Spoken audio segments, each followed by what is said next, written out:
হঠাৎ করে ডেঙ্গু জ্বরের প্রাদুর্ভাব দেখা দিয়েছে শরীয়তপুর সদর হাসপাতালে। প্রতিদিনই ডেঙ্গু আক্রান্ত রোগী হাসপাতালে আসছেন চিকিৎসা নিতে। গত ২৪ ঘন্টায় শুধু সদর হাসপাতালে ডেঙ্গু জ্বরে আক্রান্ত ২০ জন রোগী ভর্তি হয়েছেন। এই অবস্থায় হাসপাতালের পরিষ্কার পরিচ্ছন্নতা আর সেবা নিয়ে অভিযোগ রোগী ও স্বজনদের।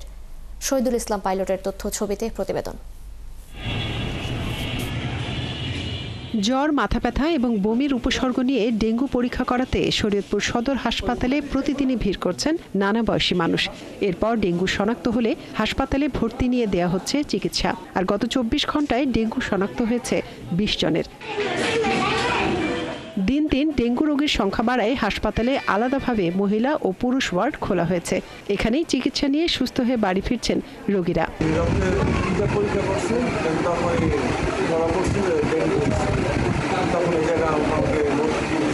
হাসপাতালে ভর্তি ছিলাম, ওখানে ডেঙ্গু ধরা পড়ার কারণ করছে, কিন্তু ওখানে কোনো ডাক্তারের কোনো নেই, ব্যাপারে কোনো রোগী বলে মনে করেন। তবে অভিযোগ উঠেছে বেশিরভাগ ডেঙ্গু রোগী মশারি ব্যবহার করছেন না। অন্যদিকে ডেঙ্গু রোগীদের অভিযোগ সময় মতো চিকিৎসকের দেখা মিলছে না, নেই পর্যাপ্ত ওষুধ সরবরাহ, এছাড়া নোংরা পরিবেশে থাকতে হচ্ছে তাদের।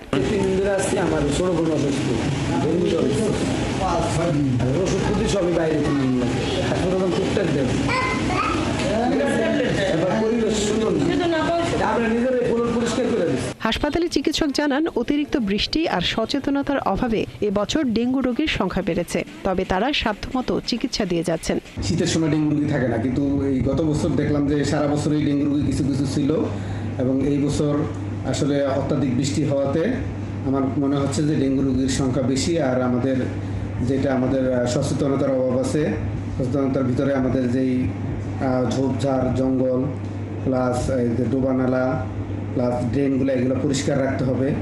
এবং আমরা যারা ঘুমানোর সময় অবশ্যই মশারি খাটিয়ে ঘুমাবো। ডেঙ্গুর এই মৌসুমে ১৩৭ জন রোগী শরীয়তপুর সদর হাসপাতাল থেকে চিকিৎসা নিয়ে সুস্থ হয়ে বাড়ি ফিরেছেন। চিকিৎসকরা বলছেন, ডেঙ্গু হলে আতঙ্কিত না হয়ে সবাইকে সঠিক চিকিৎসা নিতে হবে।